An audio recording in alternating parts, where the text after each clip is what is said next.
We had to wait for it, but Kingstonian's last game for a little while ended with a 3-1 win here at home to Haringey. Hayden, there's only one place to start. Corey Andrews' hat-trick, one hell of a performance. Absolutely. The kid's doing very, very well, and there's scope for improvement. The first thing that we said to Corey when we walked into the dressing room is that we will sign his match ball for him. The second thing that we said to Corey is, why didn't you score 5?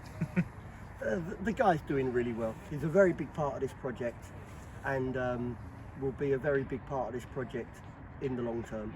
He's very important to this club, and I've got to say, he's an amazing kid. His attitude has been tremendous, and he's really deserving of all the plaudits that he's getting at the moment. The confidence he's playing with seems to really stand out. It's like every time he gets the ball, it feels like he thinks he's going to score. Well, every time he gets the ball, he looks as though he's going to score, doesn't he? I mean, you know, the kid is quick, he's powerful, he's horrible to play against, and he's clinical. And, you know, I'm really pleased to bring him into the football club. Last season, as is well documented, we would be very dominant in fixtures, but missed that Corey Andrews.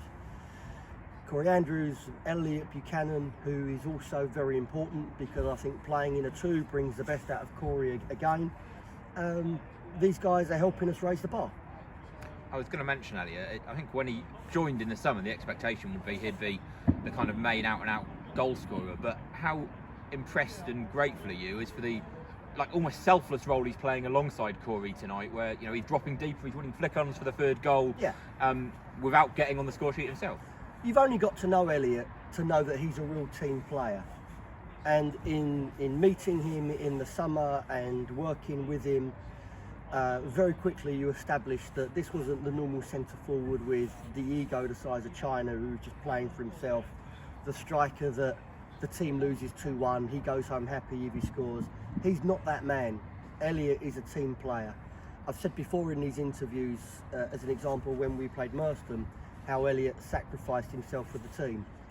And at the moment, I think that Corey's success is Elliott's success, because as a pair, I think it's only fair to judge them, and as a pair, they're doing very well. And they must be doing very well because, you know, this is not a shape that is synonymous with my work. You know, I've been very successful playing with only one striker, but they've changed my mind, and that's a real credit to them.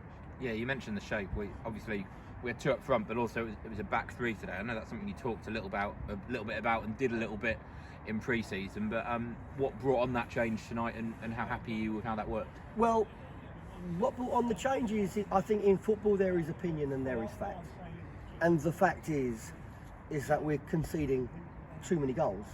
Now, some of that is down to individual errors rather than shape. I think that that's fair, but the added centre half gives us much more security, and I thought it worked really well today. So we've flirted with it before. We flirted with it here against Wingate and Finchley. We played it in pre-season with Cobham, but behind the scenes there's been quite a lot of work on the training ground, and it was just the right time to introduce it. And the fact is, we couldn't introduce it before because there was injuries to centre half.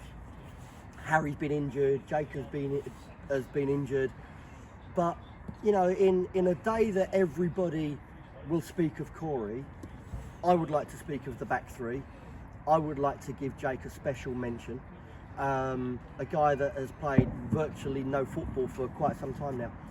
And I thought that the back 3, and Jake Hutchins in particular, was absolutely tremendous. One of the things that we've been mentioning a few times in these interviews has been refereeing decisions. Quite a few not going our way this season. Tonight they had a goal disallowed in the second half. There also seemed to be an incident where the ref looked as if he was about to give a penalty, blew the whistle, and then his assistant has indicated that it should be a dive, and the player's been booked for that. Was it nice to have something go our way? They say in football the wheel turns full circle. I wasn't sure that it was turning very quick, but it did today.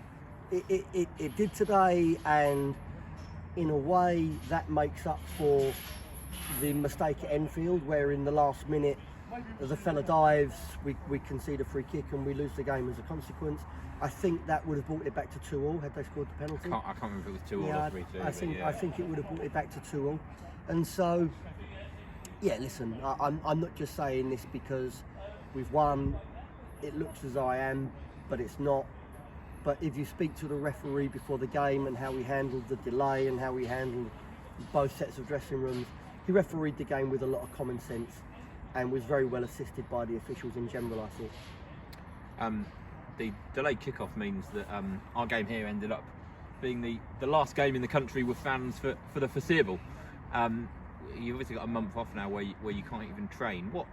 How do you begin to approach that with the team when you can't get them together to do stuff, but you also know that at any moment we could be back start of December kicking into the league season again? Yeah, from what I understand, and in listening to the Prime Minister this week when he said it's a time restricted lockdown of 28 days and then the country will return to a tier system. In speaking to various people, I would expect the lockdown to last 28 days. I would expect probably the FA, the leagues, to give us a week, maybe 10 days of training before going back into the games, something like 12th of December, hopefully, I would expect to play. And we'll be ready. We'll obviously come back and there'll be a lot of hard work to do as soon as we're back. But in the meantime, we'll be together. There'll be Zoom meetings twice a week where the players will be together in a number of ways, whether it's together socially, spending the nights socially together, whether it's hard work, training together, but we'll be together. And I think that what you see with this group, even when there's been some disappointing results, as Saturday was, I've always stood here and said there's been an amazing spirit. You saw it at Malden and Tiptree when we have 10 men and people are absolutely running through brick walls for the badge. You see it tonight, and it's a group that I have high expectations of, but it's a group that play with a lot of personality, and as a group of men, they know that we're together. I've got their backs, and we want to bring great stuff into Kingstonian this season.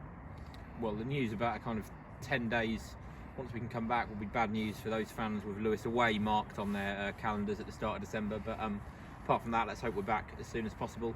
Go well. We'll see you in a month.